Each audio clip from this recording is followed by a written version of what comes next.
Florida is up 3-0 on Carolina. So there's that. um, Listening to Wayne Glotsky. Just kidding. Wayne Gretzky. That guy's amazing at sports psychology. He was talking about gloating the other day. And I think he's right. It's that guy knows how to win, and sports is a lot about psychology. And I felt like that'd be a good one to go with today. It's basically like Kachuk for me. Chucky, the old bus in 10, Selly that's making its way around.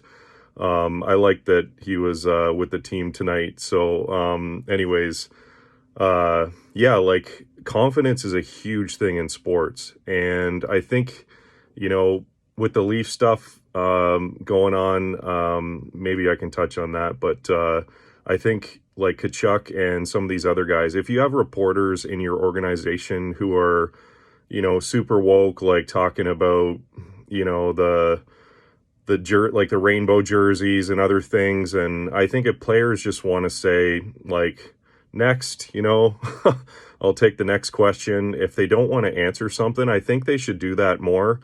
And this sort of is a segue into Dubas overplaying his hand or being extra emotional and over revealing in his negotiation. And when I take a hard look back at that, I was reading around on the internet. So there's this law firm, Samfiru Tumarkin, hard to say. It's stlawyers.ca here in Canada, and they have Kyle Dubas's contract, a fixed 5-year deal, starting May 11th, 2018, ending June 30th, 2023. So if that's correct, I mean, it's from a law firm. Usually they're good at sourcing their facts and things. They did reference Cat Friendly, and I noticed the link now points to when Dubas was let go on the 19th presser. So I'm not exactly sure here, but if it's true, and I believe this law firm, that, June 30th was the end date of his original contract, to me, it makes it even more suspect that he said, you won't find me popping up like a week from now. So that's one thing I couldn't get out of my mind after seeing this, this contract length was, like what is he doing under contract for his employer until the draft, saying, I don't know, if I want to be here, and like I'm going to take a leave of absence for mental health, and he has every right to do it, I guess. Like any human being can do that and check out. But I think that the second that happened, it shows extreme uncertainty. And I think that long story short, Shanny and the board said, we cannot have this person being a roadblock in our crazy difficult decisions that have to happen. So I think regardless whether he came back and said, yeah, I can work with you guys a few days later, I think that was a sign that day that this is a roadblock in extremely tough decisions that we have to make on contract extensions and figuring out how are we going to work this salary cap in the reality that it isn't 4 years from now when the salary cap could be 100 million or whatever.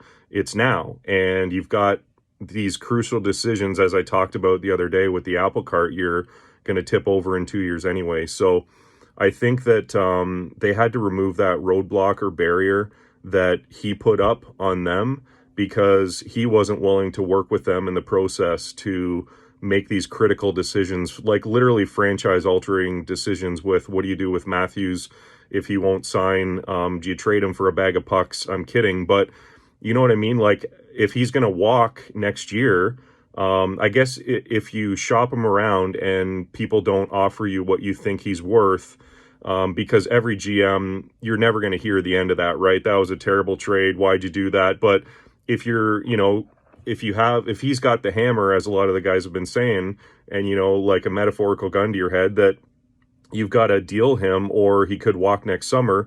Yeah, I guess in the end, if nobody's willing to offer you what you think he's worth and it's worth taking one more crack at going for the cup, like I think it personally, I think it would be a mistake. Even if the Panthers do sweep Carolina, which it looks like they very well do. I still think the Leafs have these sandpaper guys that they need to pick up to conquer a team like the Panthers, and you can't do that with the core four. And in my opinion, just to end it, I would say that once this is done this offseason, rip that label, that Band-Aid off, and don't call it the core four anymore. It's like even some people were saying, like, what's the core four? Does it include Morgan Riley, or is it Nylander? It's like, that label has got to go after this year. It's a team. You're a hockey team. And as Ryan O'Reilly alluded to, the core four being really tight, you have to involve everybody in the process, and you can't just be huddling around decisions with four people. That's not a real team. So, in the end, it's like you obviously have to have amazing goaltending.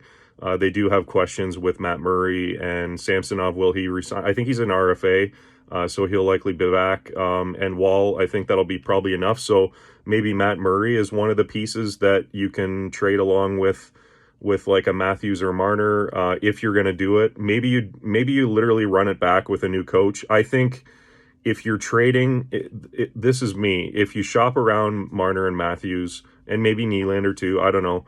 Tavares, probably you can't. But if you shop around those guys, you get no offers that you like. I think you have to get a new coach, because you got to change something here. You've changed Dubas, but you have to change something on the ice.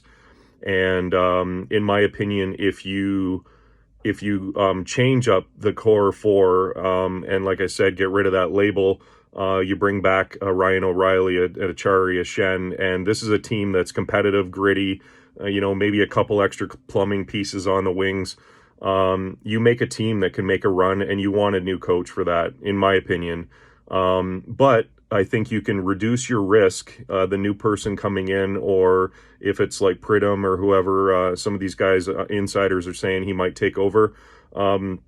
If he ends up being the guy, at least for now, with Haley and everybody else working on these deals and possible trades or whatever, if you do make changes to the core of the team and some of the big salary contracts that you have out there, I think maybe even keeping Sheldon Keefe as a proven, playoff, like they've gotten to the playoffs, they've been 100 points. Like you can argue that you can throw any coach in there. I don't know, but that's an argument I don't even want to get into. But you've got there with your team 100 points for the last 4 or 5 years or something. So I think that's a risk management element, where if you have that opportunity, if he's still under contract until July 1st, and if nothing happens with the team, you're going to get the new coach. But if you make some major changes, maybe he is a risk piece or a stopgap to